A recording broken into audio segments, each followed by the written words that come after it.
Batoma Benyoso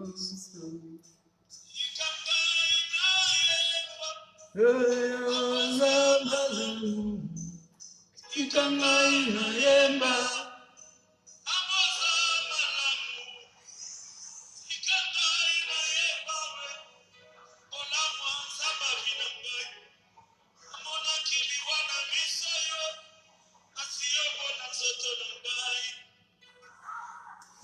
Oui, nous bénissons Dieu qui nous a offert l'opportunité et qui nous a donné le souffle de vie. C'est bien, je sais que c'est un moment très difficile où nous sommes en train de passer, mais nous devons toujours avoir foi dans la parole de Dieu. Parce qu'il est écrit que l'homme ne vivra pas de pain seulement, mais de toutes les paroles qui sortent dans la bouche de Dieu.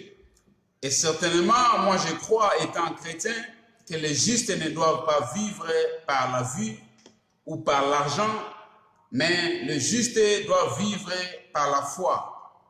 Et la foi vient de ce qu'on entend, et ce qu'on entend vient dans la parole de Dieu. C'est vrai que le ciel et la terre peuvent passer, mais la parole de Dieu ne peut jamais passer. Vous savez, dans des moments difficiles comme ça, on a toujours besoin d'un secours.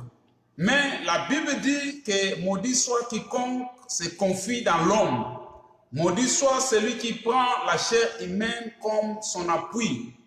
C'est ainsi que vous allez remarquer que les gens ne peuvent pas se pencher sur les autres humains, mais les vrais chrétiens ou les gens de ce monde doivent se pencher sur la parole de Dieu qui est Jésus-Christ lui-même. Parce que si vous allez pencher dans un homme, si vous allez se confier dans une autre personne, vous serez toujours déçus.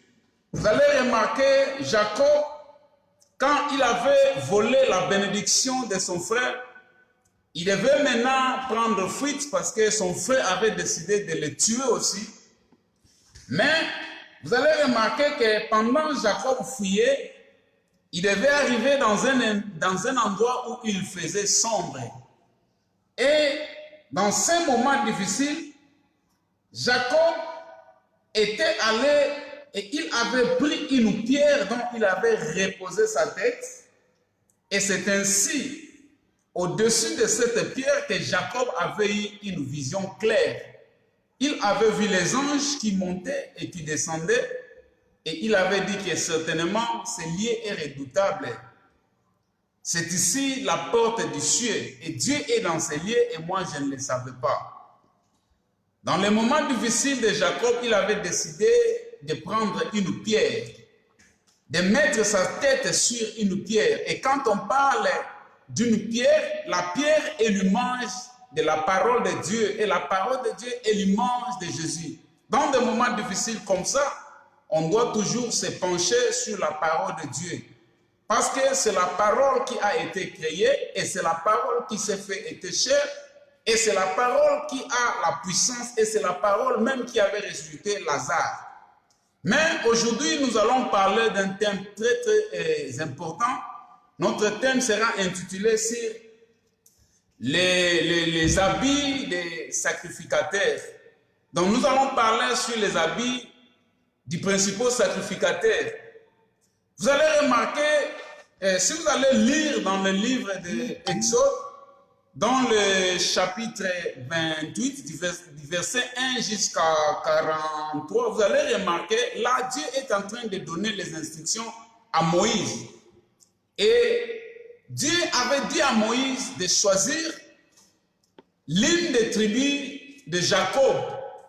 Et Moïse devait choisir la tribu dont Dieu avait pointé, c'était la tribu de Lévite. Dieu a dit à Moïse de choisir la tribu de Lévite parce que c'était la seule tribu dont Dieu devait ordonner afin que cette tribu puisse être comme le pont entre les enfants d'Israël et leur Dieu. Et vous allez remarquer ici, Dieu est en train de dire à Moïse de tisser les habits dont les enfants de la tribu de Lévite devaient porter avant de pouvoir avoir l'accès dans les sanctuaires. Vous allez remarquer, bien que Dieu avait choisi la tribu de Lévite, mais dans la tribu de Lévite, il y avait beaucoup de gens, mais vous allez remarquer que les gens qui devaient avoir l'accès dans le lieu très saint n'étaient pas tout le monde, ce n'était que les enfants d'Aaron. Tout le monde avait été appelé, mais il n'y avait que peu qui devaient avoir l'accès pour pouvoir pénétrer dans le sanctuaire ou dans les lieux pour pouvoir exercer l'œuvre de ministère. Et Dieu avait ordonné que la tribu de Lévite ne doivent pas travailler. C'est les 11 tribus qui devaient maintenant pouvoir enfin d'apporter la nourriture pour pouvoir secourir la tribu de Lévite.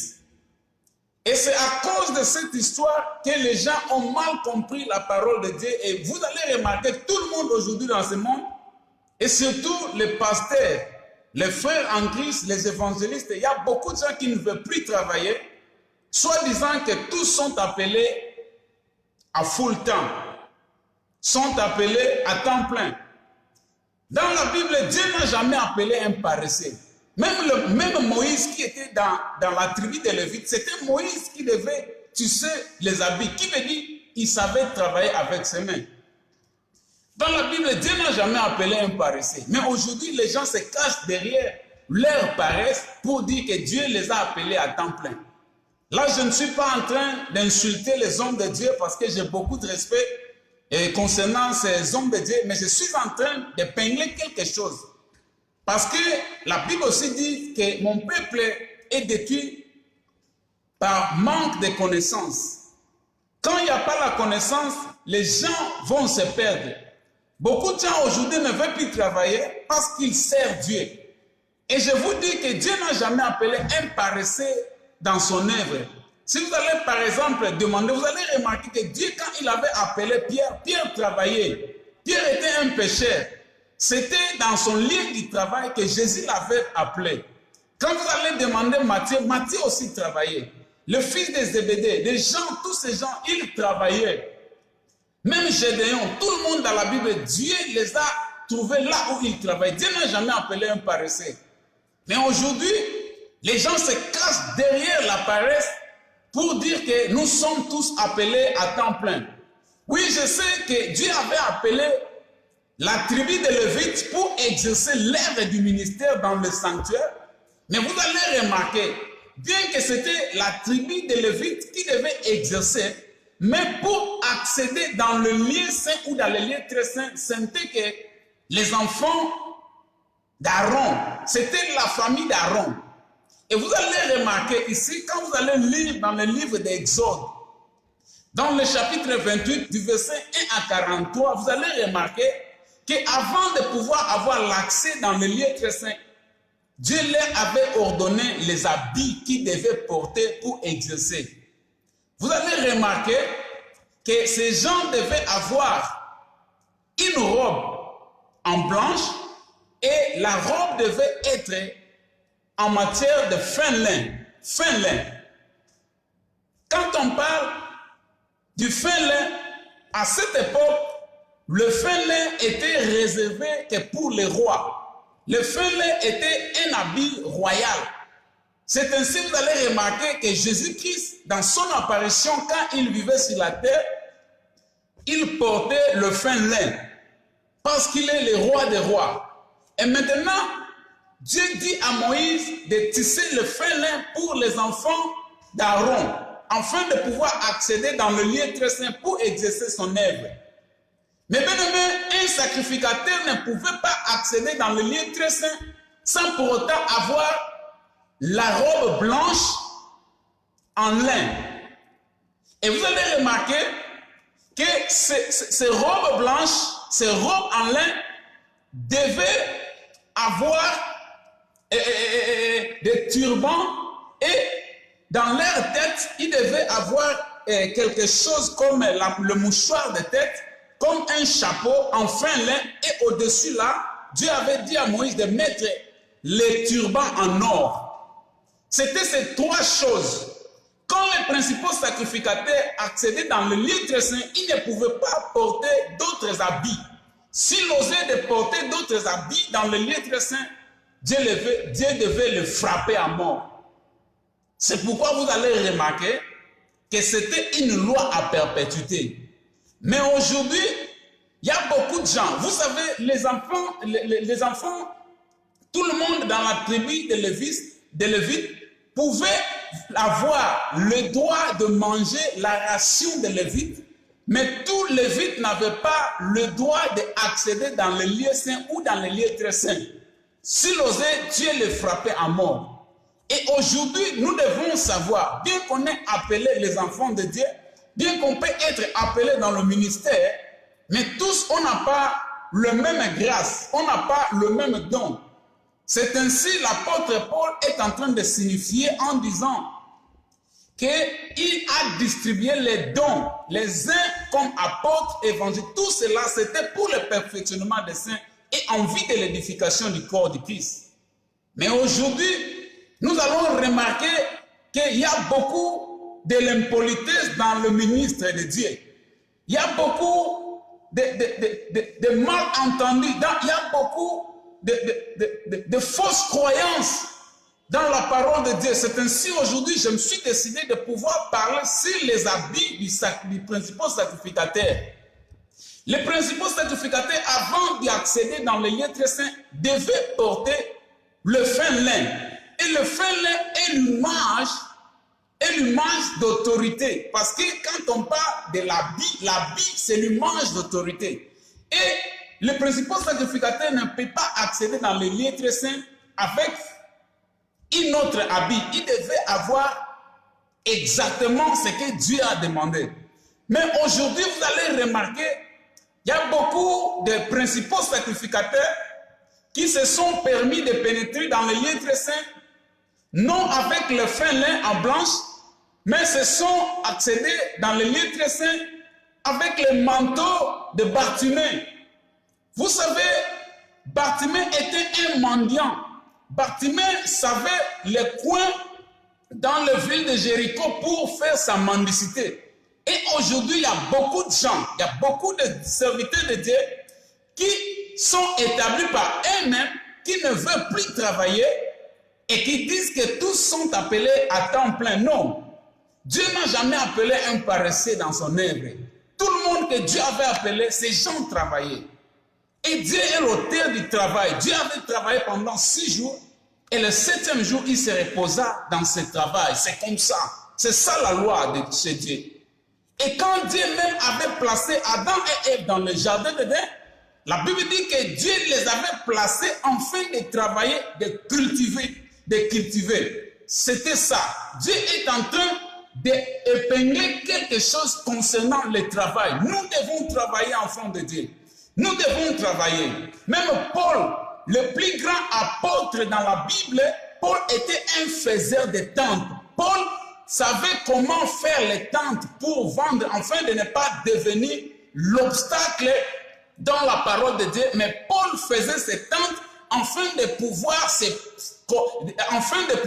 prendre en charge, pour ne pas devenir l'obstacle dans la parole qu'il prêchait. C'est comme ça. Sauf qu'il y a d'autres serviteurs de Dieu qui sont aussi appelés à temps plein. Mais ici, j'essaie seulement d'épingler quelque chose. Mais maintenant, vous allez remarquer que quand les principaux sacrificateurs devaient entrer dans le lieu saint, ils devaient avoir la robe blanche. Quand on parle de la robe blanche, on voit la pureté.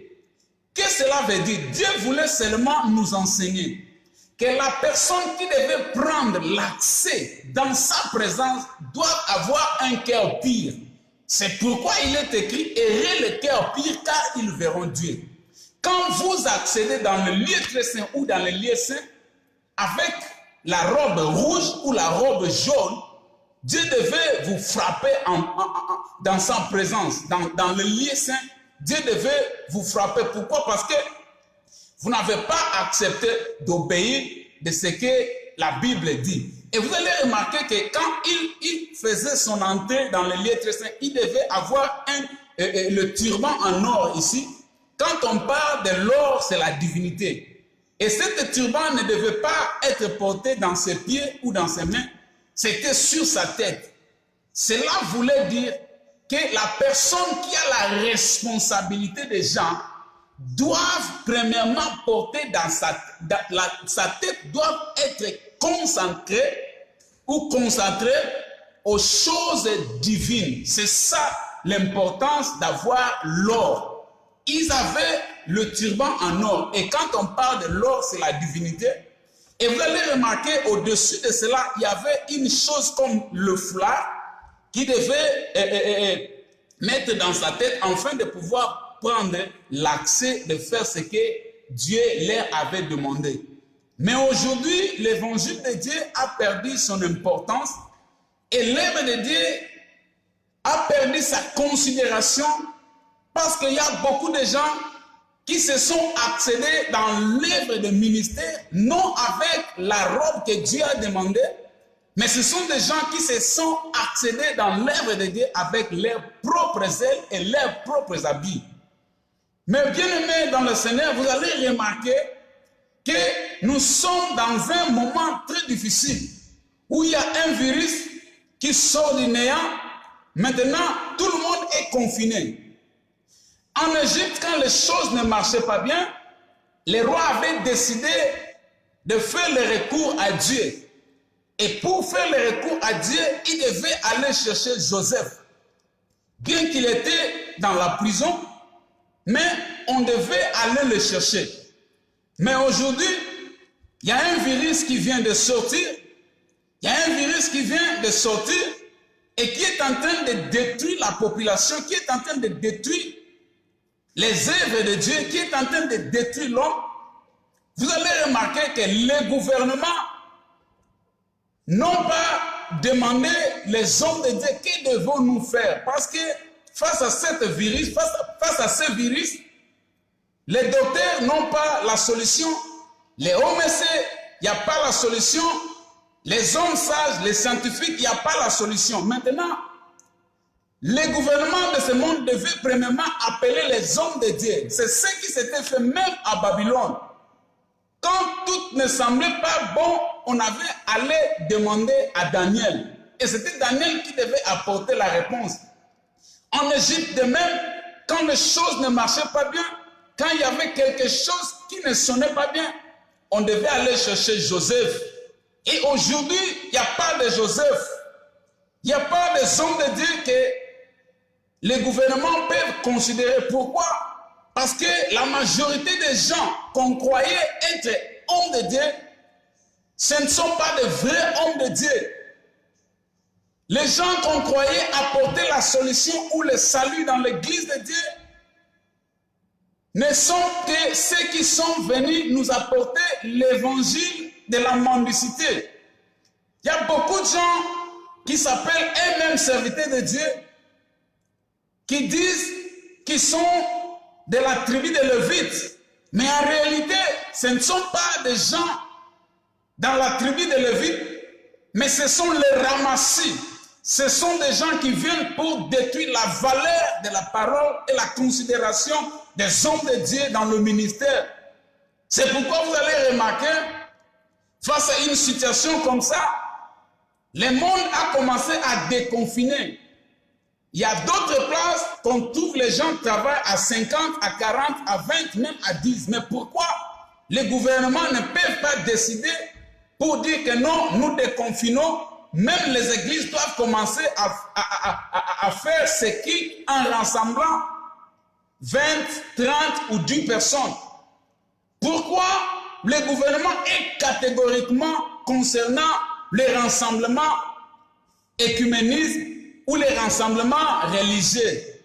Parce que les chrétiens n'affectent pas le monde. Et pourtant, le Seigneur avait dit que vous êtes la lumière du monde. Vous êtes le sel. Et si le sel perd sa saveur, à quoi bon la reconnaîtront-ils? Voyez, aujourd'hui, dans le lieu très saint, dans le lieu où il y avait le tabernacle de Dieu, dans la présence de Dieu, il y a beaucoup de gens qui sont morts. Vous allez remarquer Il y a beaucoup de hommes de Dieu qui sont morts, pas physiquement, mais spirituellement sont morts. Pourquoi? Parce que ce sont les gens qui se sont intégrés eux-mêmes dans l'œuvre de ministère sans pour autant être appelés. Il y a d'autres qui sont appelés, mais qui se sont pénétrés dans le lieu très saint, pas avec le fin lin à blanche, mais qui se sont pénétrés dans l'œuvre de ministère avec leurs propres habits. Et c'est pourquoi spirituellement ils sont morts. Vous allez remarquer que le fin lin est quelque chose Dieu avait ordonné. Pourquoi? Parce que Dieu savait que dans ces lieux-là, il y aura le feu. Et quand le sacrificateur s'engage à l'œuvre de feu, pour ne pas suyer, il devait avoir le fin lin. Et quand on parle de la souillure, c'est l'image de la malédiction. Dieu avait dit à Adam dans le jardin d'Éden, c'est à cause de toi que la terre entière est maudite. C'est à la souillure de ton front. Voyez? Donc, il veut dire, c'est dans la souffrance que tu pouvais même trouver ta nourriture. Mais quand Dieu appelle quelqu'un, Dieu ne veut pas que cette personne puisse se souiller. C'est ainsi que Dieu avait préparé le fin lin en blanche, qui veut dire, celui que Dieu a appelé, Dieu doit prendre soin de lui. C'est ainsi qu'il devait ordonner aux 11 tribus de pouvoir la ration, afin que la tribu de Lévite ne puisse pas faire la mendicité. Aujourd'hui, les soi-disant appelés à temps plein sont en train de faire une mendicité forcée dans les églises de Dieu. Voyez, pendant ce moment de confinement, tous ceux qui sont appelés à temps plein, Dieu a pris soin d'eux. Mais tous ceux qui sont faits eux-mêmes, les serviteurs à temps plein, ont commencé maintenant à faire ce qu'on appelle la mendicité forcée. C'est ainsi que vous allez remarquer, il y a d'autres qui envoient même des notes, il y a d'autres qui font les recours même chez les païens. Et pourtant, Dieu n'a pas ordonné aux principaux sacrificateurs d'aller faire les recours aux païens. Mais Dieu a préparé, avant que ces gens puissent pénétrer dans son œuvre, Dieu avait préparé les 11 tribus pour apporter la nourriture, pour apporter leur bien, afin de les soutenir. C'était comme ça. Aujourd'hui, les gens font la mendicité parce qu'ils ne sont pas appelés par Dieu, mais se sont pénétrés dans le ministère parce qu'il y avait peut-être le malentendu. Lui avec son collaborateur, lui avec son pasteur titulaire. Et quand ils avaient leurs problèmes, ok, moi je vais te prouver, c'est ainsi. La majorité ont dit, ok, moi aussi je vais ouvrir mon église. Voyez, face à une telle situation, premièrement, le monde devait consulter les hommes de Dieu. Mais le monde a rejeté cette pensée de pouvoir considérer les hommes de Dieu. Le monde est en train de considérer le médecin. Le monde est en train de considérer l'argent. Mais le monde pense rien concernant les hommes de Dieu. Nous avons besoin de David dans cette génération. Pendant que les choses ne marchaient pas bien, le roi Saoul avait besoin d'un homme qui pouvait apporter la solution. Et c'était David qui devait venir et dire au roi, écoutez, roi, que tout Israël ne puisse pas se paniquer, parce que ton serviteur ira se battre avec ces Philistins. Pendant que Israël avait été terrifié par la paix, mais David, cet homme qui était consacré, cet homme qui avait la foi en son Dieu, cet homme qui avait été appelé l'homme selon le cœur de Dieu, avait apporté la solution. Aujourd'hui, où sont les David dans ces générations? Aujourd'hui, où sont les Joseph dans ces générations? Aujourd'hui, où sont les Daniel dans ces générations? Les Daniel de ces générations ont fléchi leurs genoux devant la statue dont le roi Nebuchadnezzar avait battu.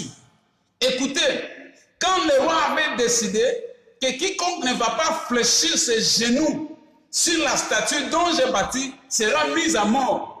La Bible dit que Daniel avait mis dans ses pensées de ne pas compromettre la parole de Dieu, mais de pouvoir résister la volonté du roi concernant cette loi. Parce qu'il savait que l'idolâtrie est l'abomination devant Dieu.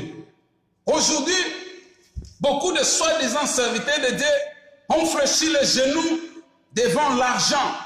parce qu'ils se sont intégrés eux-mêmes dans l'œuvre de Dieu.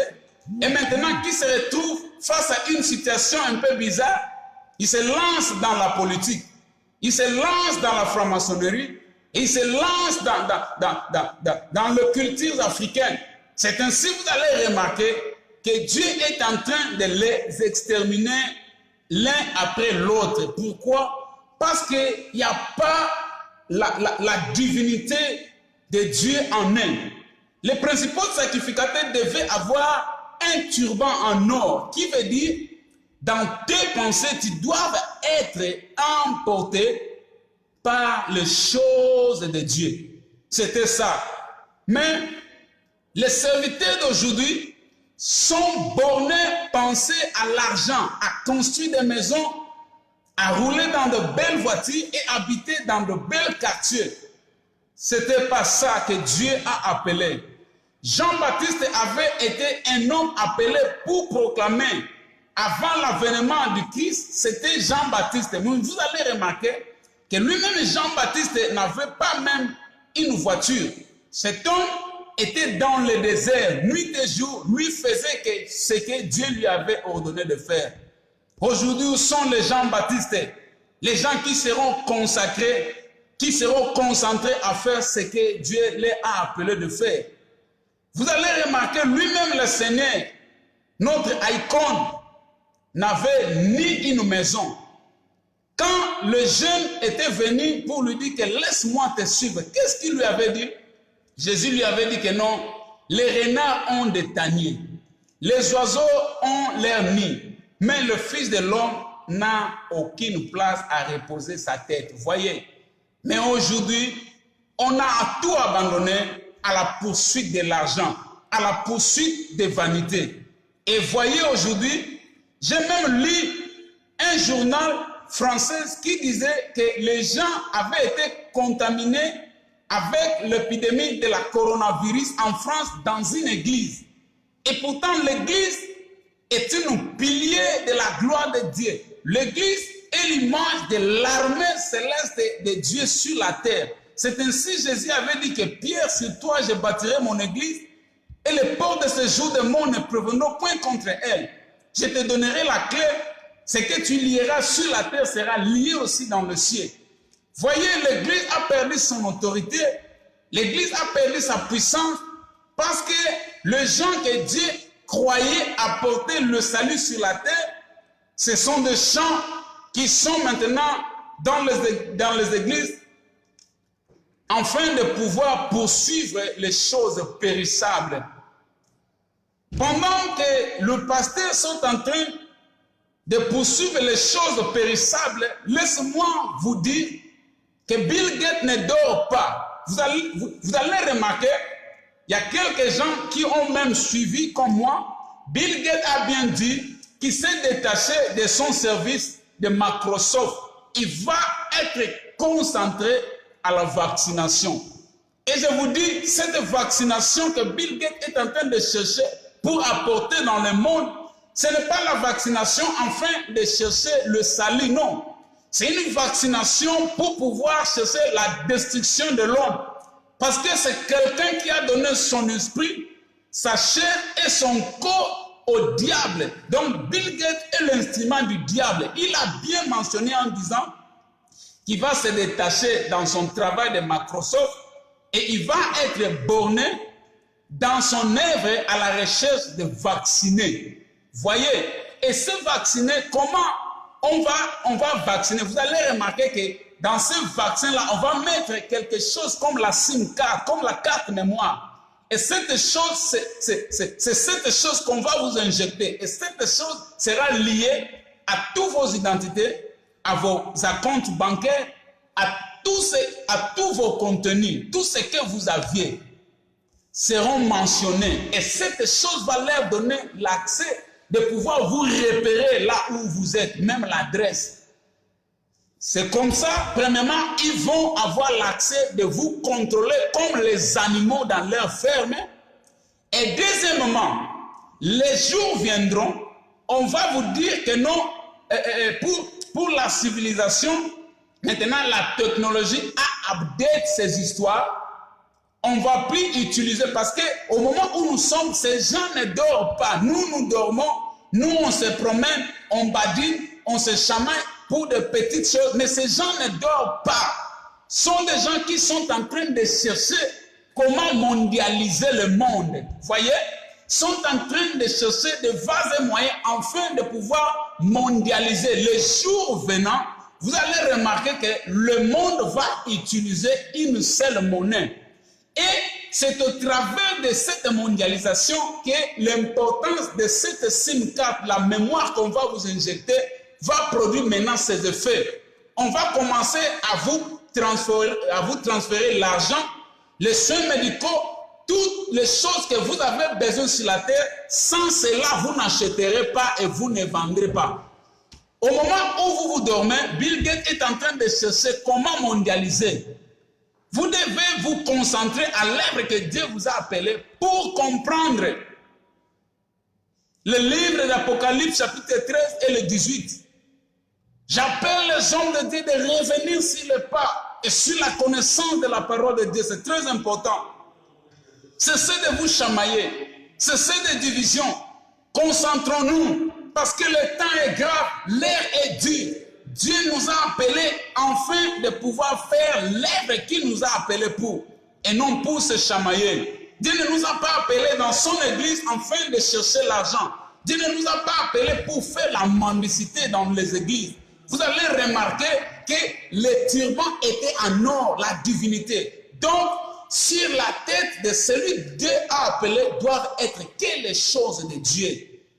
Mais il y a beaucoup de gens qui se sont intégrés eux-mêmes dans le lieu très saint, pas avec les turbans en or. Voyez, ils nous ont apporté une autre chose. Au lieu de nous apporter les choses de Dieu, il nous a apporté l'évangile de l'argent. L'église est devenue l'endroit où on rassemble les gens afin de faire la collection. Non. Selon l'intention de Dieu, l'église n'a jamais été appelée comme un endroit de marchander. Jésus même a chassé les gens dans l'église en disant que la maison de mon père sera appelée une maison de prière et non une caverne de voleurs. L'église est devenue une caverne de voleurs. Les pasteurs sont devenus les vendeurs d'huile et les vendeurs d'eau bénite. Il y a d'autres qui viennent avec l'huile d'olive et qui vendent pour chasser les démons, pour la délivrance, pour le salut, pour la guérison. Il y a l'huile d'olive qu'on vend à $20 et les chrétiens achètent. Il y a d'autres qui apportent de l'eau bénite à provenance d'Israël et les gens achètent, croyant que cette eau bénite ou cette huile d'olive peuvent vous apporter la solution. La Bible dit ceci: sur le maîtrise de Jésus-Christ, nous sommes guéris. Non par rapport à l'huile d'olive, non par rapport à l'huile d'olive, non par rapport à l'eau bénite, mais nous sommes sauvés au travers du sacrifice de notre Seigneur. C'est ainsi, si vous allez dans une église où on vous dit, pour avoir la guérison, pour avoir le salut, il faut payer ça, il ne faut pas payer, quitter ces églises. Ce n'est plus le temps de futilité. L'heure est grave, c'est l'heure d'avoir la connaissance de la parole de Dieu. La Bible dit que dans l'heure de détresse, ils ont crié à Dieu. Dieu n'a pas envoyé l'eau bénite, mais il les a envoyé sa parole et sa parole les guérit. Et c'est l'heure de la parole de Dieu. Cessez d'avaler tout ce qu'on vous enseigne dans les églises. Cessez d'écouter toutes ces choses, mais cherchez à écouter la parole de Dieu. Écoutez, on ne peut pas séparer Jésus-Christ avec sa parole. Quand vous allez dans une église où on vous donne tout sauf la parole de Dieu, quittez ces églises. Parce que la Bible dit que l'église primitive est le modèle de nos églises. Et cette église, il persévérait aux enseignements des apôtres.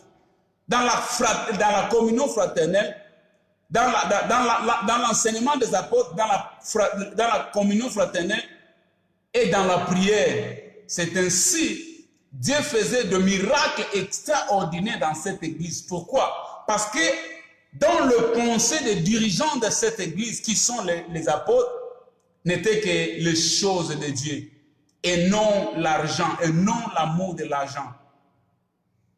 Ce matin, je viens vous dire qu'un principal sacrificateur doit avoir une robe blanche qui est la pureté. Un homme de Dieu doit refléter la parole dont il vous prêche. Et un homme de Dieu doit être un homme spirituel et qu'il vous apporte les choses spirituelles et non l'évangile de l'argent. Jésus n'a pas dit à Pierre rassembler ces gens afin de faire la collection de l'argent. Non. Jésus enseignait que la parole de Dieu. Jésus n'a pas dit à Pierre que non, vendons ces eaux bénites ou ces huiles d'olive aux gens afin d'avoir l'argent pour aller prêcher à Bethanie ou à Galilée. Non. Jésus tourmentait les démons par la parole qui sortait de sa bouche. Pourquoi? Parce qu'il était un homme pire et qu'il avait la pensée d'accomplir la volonté de celui qui l'a appelé. Et c'est comme ça qu'il a accepté, lui, égal à Dieu, mais il a accepté de mourir la mort à la croix. Et c'est ainsi que vous allez remarquer que Dieu aussi l'a élevé en lui donnant le nom qui est au-dessus de tout nom. Devant son nom, tout genou fléchit et toute langue confesse que Jésus-Christ est Seigneur. Cessez de vous distraire, cessez d'acheter l'eau bénite, cessez d'écouter les histoires, mais cherchez à avoir la connaissance parfaite de la parole de Dieu. Beaucoup de gens qu'on croyait être le père du réveil, qu'on croyait être des modèles, mais aujourd'hui tous ces gens sont à la poursuite de l'argent, sont à la poursuite de vanité. Et maintenant, l'Église a perdu son autorité et a perdu sa puissance. Voilà, quand on donne les dos au Seigneur, voilà ce qu'on peut récolter. Aujourd'hui, le monde est frappé par une épidémie et le monde n'a pas une solution. Mais l'Église devait être comme Joseph. Quand il y avait la famine dans le pays d'Égypte, les rois n'ont pas consulté les sages égyptiens, les rois n'ont pas consulté les riches égyptiens, mais les rois avaient décidé d'aller chercher Joseph, bien que dans la prison où il était. C'est ainsi que Joseph devait apporter la solution. Et la joie était dans tout le pays d'Égypte. Et pendant que tout le monde pleurait, l'Égypte ne pouvait pas pleurer. Pourquoi? Parce qu'il y avait un Joseph, cet homme qui avait décidé de ne pas se souiller même avec la femme de Potiphar. Cet homme qui avait décidé, bien qu'il n'avait rien, mais comme Dieu était avec lui, et Dieu devait faire ce qu'il devait faire avec lui. Pourquoi? Parce qu'il y avait la crainte de Dieu dans Joseph. Pourquoi? Parce que Joseph avait décidé de ne pas se compromettre, de ne pas vendre la valeur de Dieu qui était en lui. Aujourd'hui, les pasteurs ont vendu la valeur de la parole de Dieu, ont accepté d'échanger les dons de Dieu en prix d'argent. C'est ainsi l'Église a perdu son autorité et sa puissance. Et voilà le résultat. Même les enfants de Dieu souffrent concernant ces choses qui sont en train de frapper le monde. Pourquoi? Parce que les puissants sont tombés. Au lieu de se concentrer comment a conduit les enfants de Dieu dans la voie du Seigneur, mais sont là pour pouvoir ouvrir leurs yeux aux offrandes, sont là pour chercher les dîmes et les offrandes. Dans le sanctuaire de Dieu, les principaux sacrificateurs n'étaient pas là pour chercher les offrandes, mais ces gens étaient bornés, ils étaient là pour faire le sacrifice afin d'apporter la solution. Pour que Dieu ne puisse pas frapper le pays, ces gens étaient là, en train de travailler pour Dieu, dans le lieu très saint, à côté du tabernacle. Ces gens sacrifiaient le sang, afin que Israël puisse marcher dans la faveur divine. Mais aujourd'hui, est-ce qu'il y a des principaux sacrificateurs comme Aaron qui vont accepter de donner leur corps, âme et esprit au travail des autres? Revenons sur la parole de Dieu. Revenons sur le pas de Jésus. Revenons. Parce que si on ne revient pas, Dieu va demander le sang des innocents au travers de vous. C'est ainsi que vous allez aussi remarquer. Il y avait une chose qui s'était faite avant la mort du Seigneur. Vous allez remarquer que Jésus-Christ devait aller dans le jardin de Gethsemane, là où il pria, en agonie. Là où il pria. Et il avait dit, si c'est possible, Dieu, enlève cette coupe de vinaigre, non selon ma volonté, mais selon ta volonté. Alors, comme c'était la volonté de Dieu, que Jésus-Christ puisse mourir à notre place, il a accepté. Et vous allez remarquer une chose, quand Jésus était prêt à mourir, il y avait un soldat romain qui avait percé sa lance sur la côte de Jésus, et il y avait le sang qui coulait, et cet sang était tombé sur la terre pour sanctifier la terre qui avait été maudite dans le jardin d'Éden. C'est Jésus qui a accepté de mourir à la croix, de donner son sang, afin que nous puissions marcher dans la faveur de Dieu. Faisons l'œuvre de Dieu avec crainte, ne changeons pas la valeur que Dieu nous a donnée à prix d'argent. Parce que le ciel et la terre que nous voyons doivent passer, mais la parole de Dieu doit demeurer éternellement. Et Dieu a dit que je t'ai établi comme la sentinelle. Quand il y a le malheur qui vient, tu dois sonner la trompette, afin que les gens soient alertés. Voyez, nous sommes appelés à sonner le son de la trompette. Noé était là, Dieu lui avait choisi enfin de sonner la trompette. Noé avait sonné la trompette, les gens n'ont pas cru. Et quand le déluge était venu, Noé et sa famille avaient été sauvés. Vous savez, la bâche que Noé avait conçue, c'était pour protéger Noé par la pluie, par le vent et par les torrents. Et vous allez remarquer que le fenêtre de cette barque n'était pas en bas, mais c'était en haut. Qu'est-ce que cela voulait dire? Dieu voulait enseigner Noé de ne pas mettre ses yeux sur les choses de ce monde. Mais Noé devait mettre ses yeux en haut. C'est ainsi David dira que je lève mes yeux vers la montagne d'où me viendra le secours. Le secours de ce monde n'est que vanité. Élevons nos mains, élevons nos yeux vers celui qui est le Créateur. Élevons nos yeux vers celui qui a commencé la création. Élevons nos yeux vers celui qui est le Tout-Puissant. Ne cherchons pas de vaines gloires sur la terre. Pendant que vous vous relâchez dans votre travail, vous devenez les frères de ceux qui détruisent l'œuvre de Dieu. Bill Gates et son groupe ne dorment pas. Ce sont des gens, pendant que nous dormons, pendant que nous on fait ce qu'on veut, ces gens ne dorment pas. Ces gens sont concentrés à pouvoir chercher à accomplir la volonté du diable sur la terre. Enfants de Dieu, réveillez-vous, prenez conscience, faites l'œuvre de Dieu, marchons dans la crainte de Dieu. Certainement, Dieu est avec nous et nous vaincrons. La Bible dit que si mon peuple, ce qui est évoqué mon nom, s'il s'humilie, prie et cherche ma face, s'il détourne de ces mauvaises voies, je l'exaucerai des cieux. Tu peux être parmi ceux qui sont tombés. Tu peux être parmi ceux qui ont accepté de changer la valeur de la parole de Dieu à prix d'argent. Je te conseille ce matin de revenir parce qu'il a accepté de mourir à la croix pour le pardon. Et il est capable de te pardonner. Si nous confessons nos péchés, il est juste et fidèle pour nous pardonner et de nous purifier de toute iniquité. Je vous bénis, que la parole de Dieu habite à vous abondamment, que Dieu, notre Père, vous bénisse. Amen.